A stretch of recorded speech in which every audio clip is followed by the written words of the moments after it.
arrive à la fin 2025, c'est le moment parfait pour te raconter 3 trucs qui me sont arrivés pendant que je me prépare. Parce que comme tu peux le voir, j'ai un peu une tête de déterré là. Premièrement, en amitié. Quand ton instinct n'aime pas quelqu'un, ou en tout cas quand ton instinct ne se sent pas bien avec une personne, mais tu laisses tomber en fait. C'est très rare les personnes que tu rencontres dans ta vie avec qui tu te sens vraiment mal. Souvent tu vas te dire, j'aime pas trop cette personne. Mais tu vois, c'est raisonné un peu. Des fois, tu vas rencontrer des personnes, c'est pas du tout raisonné. C'est cet instinct-là que je veux que tu suives, s'il te plaît. Parce que moi, j'ai pas écouté mon instinct et je me suis retrouvée avec une personne, mais détestable. Et le pire, c'est qu'après, j'étais bloquée dans l'amitié et je pouvais rien faire pour m'en séparer. Parce que je pars vraiment du principe que quand ton instinct te dit qu'une personne est détestable, c'est que ton instinct, c'est mieux. Par contre, après, faut pas que tu sois totalement paranoïaque. Parce qu'il y a des gens que tu vas rencontrer dans ta vie, tu vas pas les sentir, mais tu vois, il y aura des bonnes raisons.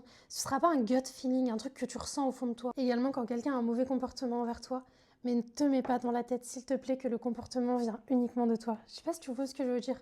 En gros, quand les gens font quelque chose de mal, souvent ça veut dire beaucoup sur eux, pas spécialement sur toi. Et ça, c'est vraiment un truc qui est revenu plusieurs fois, ça revient tous les ans, c'est ma leçon de toute ma vie, ça. Faut arrêter de croire que les gens font des trucs par rapport à nous. Si quelqu'un est méchant, si quelqu'un s'est mal comporté, ça veut dire beaucoup sur eux, ça veut pas dire beaucoup sur nous. De la même manière que quand quelqu'un est gentil avec toi, ça veut dire beaucoup sur lui. S'il a envie d'être gentil, c'est qu'il a ses raisons. Et c'est pas spécialement envers toi. Des fois, quelqu'un va te faire quelque chose de bien, mais pas pour toi, l'humain, tu vois. Il va le faire plutôt pour lui, parce qu'il doit accomplir des trucs par rapport à lui-même, ou parce qu'il veut avoir une meilleure vie. Même ça, c'est pas spécialement par rapport à nous. J'ai beaucoup trop travaillé cette année. J'ai eu des moments où vraiment, j'étais trop omnubilée par le fait de me dire qu'il faut que je réussisse ce que je fais. Que ce soit dans mon entreprise, dans tout. Et moi, enfin, ça sert à quoi de réussir tes projets si t'es plus là en fait pour en profiter? Je sais pas si tu vois un peu ce que je veux dire. Il faut essayer de trouver un juste milieu entre le travail, parce qu'il faut pas procrastiner non plus, mais l'ambition toxique, non merci en fait. Parce que de toute manière, ce qui est à nous, ça ne bougera pas et ça restera toujours à nous. Donc ça sert à rien de se stresser pour ça. C'est facile à dire, hein, mais c'est vrai, parce que quelque chose qui t'est destiné, tu pourras pas le manquer.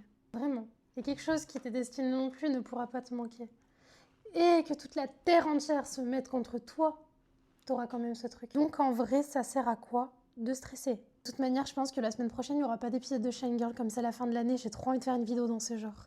Donc je pense que la semaine prochaine, c'est une vidéo dans ce genre qu'il y aura, mais en format long sur YouTube. Je te fais des bisous, prends soin de toi. Et s'il te plaît, n'oublie pas que si tu t'aimes pas, personne ne pourra t'aimer aussi bien que tu pourrais t'aimer, parce qu'il n'y a que toi qui te connais bien, ok? Et t'es pas obligé de débourser des 1000 et des 100 pour t'aimer. J'ai oublié de te dire, hein, mais moi je t'aime.